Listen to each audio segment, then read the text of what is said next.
Hi friends, ഇന്നൊരു chicken cutlet ഉണ്ടാക്കാമെന്ന് വിചാരിച്ചു. ജഗൻ 2 ദിവസം കൊണ്ടേ പറയുക അമ്മയെ കട്ട്ലറ്റ് ഉണ്ടാക്കുന്നത്. അപ്പോൾ ഇന്നെന്നാൽ അതാക്കാമെന്ന് വിചാരിച്ചു. ആദ്യം നമ്മുടെ കുറച്ച് ബോൺലെസ് ആയിട്ടുള്ള ചിക്കൻ, ഒരു 250 ഗ്രാം ബോൺലെസ് ആയിട്ടുള്ള ചിക്കൻ നമ്മൾ വേവിക്കാൻ വെക്കണം. ഒരു അര ടീസ്പൂൺ കുരുമുളക് പൊടിയും അര ടീസ്പൂൺ നമ്മുടെ ഉപ്പൂടെ ചേർത്ത് ആവശ്യത്തിന് വെള്ളം ഒഴിച്ച് വേവിക്കുക.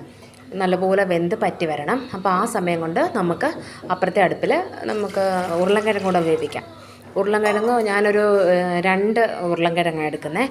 ഒരു 2 ഉരുളൻകിഴങ്ങ് നമുക്ക് ഒന്ന് തൊലി കളഞ്ഞിട്ട് ഒന്ന് വേവിക്കാനായിട്ടങ്ങ് ഇടാം കുക്കറിൽ. വെന്ത് നല്ലപോലെ അതൊന്ന് ഉടച്ചെടുക്കണം നമ്മൾ. അപ്പോൾ ആ സമയം കൊണ്ട് നമ്മുടെ ചിക്കൻ വെന്തിട്ടുണ്ട്, ചിക്കൻ വെന്ത് കിട്ടിയിട്ടുണ്ട്. അതും നമുക്കൊന്ന് മിക്സിയിലിട്ടൊന്ന് അതും ഒന്ന് ക്രഷ് ചെയ്തെടുക്കണം. നമ്മുടെ പൊട്ടറ്റോ നമ്മൾ നല്ലപോലെ വേവിച്ച് ഉടച്ചെടുക്കണം.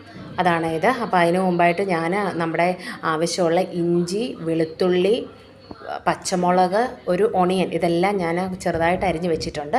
പിന്നെ അതുകൂടാതെ നമുക്ക് ആവശ്യമുള്ളതാണ് ബ്രെഡ് ക്രംസ്, ബ്രെഡിൻ്റെ പൊടിയും നമുക്ക് 2 മുട്ട, ഞാൻ 2 മുട്ട മിക്സിയിലിട്ടിട്ട് അടിച്ചെടുത്താണ്. അതുകൂടെ ഇതെല്ലാം ആവശ്യമുള്ള കാര്യങ്ങളാണ്.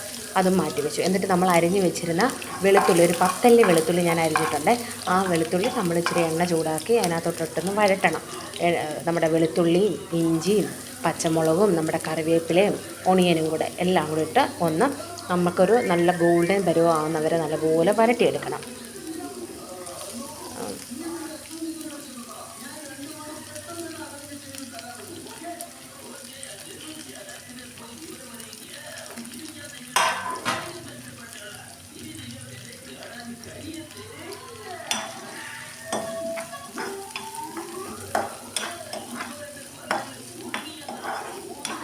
അതൊന്ന് ഗോൾഡൻ കളറായി കഴിയുമ്പോൾ നമ്മൾ അതിനകത്തോട്ട് നമ്മുടെ ചിക്കൻ മസാല അല്ല, ഗരം മസാല, ഒരു അര ടീസ്പൂൺ ഗരം മസാലയും അര ടീസ്പൂൺ കുരുമുളക് പൊടിയും കൂടെ ചേർത്ത് ഒന്നുകൂടെ നല്ലപോലെ ഒന്ന് ഇളക്കി ആ കുരുമുളക് പൊടിയുടെ പച്ചമണം ഒന്ന് മാറ്റി നമ്മൾ ക്രഷ് ചെയ്ത് വെച്ചിരുന്ന നമ്മുടെ ചിക്കനും നമ്മൾ ഉടച്ച് വെച്ചിരുന്ന നമ്മുടെ ഉരുളക്കിഴങ്ങും കൂടെ ചേർത്ത് നല്ലപോലെ അതൊന്ന് ഇളക്കി നല്ലപോലെ എല്ലാം മസാലയൊക്കെ ഒന്ന് യോജിപ്പിച്ച് നല്ലപോലെ ഒന്ന് ഇളക്കിയെടുക്കണം.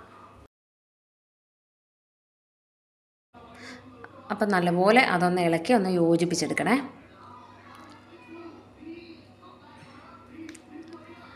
അതിന് ശേഷം ഞാനിപ്പോൾ എല്ലാം നല്ലപോലെ ഇളക്കി വെച്ചിട്ടുണ്ട്.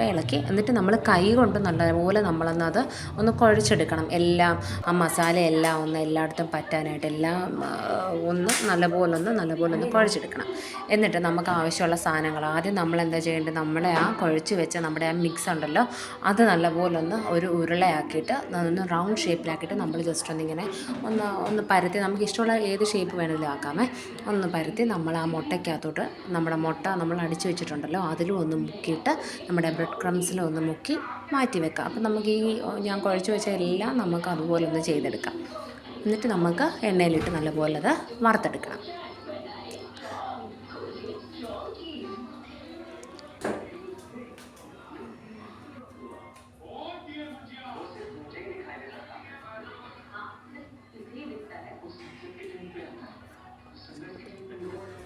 അത് നല്ലപോലെ ഞാൻ ആ മിക്സെല്ലാം നമുക്ക് കട്ട്ലറ്റിൻ്റെ പരുവമാക്കി ഞാൻ റെഡിയാക്കി എടുത്തിട്ടുണ്ട്. എന്നിട്ട് നമുക്കൊരു പാനിനകത്ത് കുറച്ച് എണ്ണ ഒഴിച്ച് നമുക്ക് എണ്ണ ചൂടായി കഴിയുമ്പോൾ നമുക്ക് ഓരോ കട്ട്ലറ്റായിട്ട് നമുക്ക് ഇട്ട് കൊടുക്കാം. അപ്പോൾ ഇത് പരത്തുന്ന സമയത്ത് അത് പൊട്ടാതെ നോക്കണം. പൊട്ടിക്കഴിഞ്ഞാൽ നമ്മുടെ കട്ട്ലറ്റ് രണ്ടായി പോകും.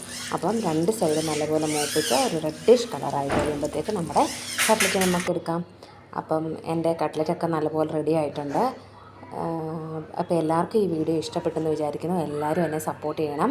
അപ്പോൾ എല്ലാവരും ലൈക്ക് ചെയ്യണം, സബ്സ്ക്രൈബ് ചെയ്യണം. Okay, bye. അപ്പോൾ നാളെ കാണാം.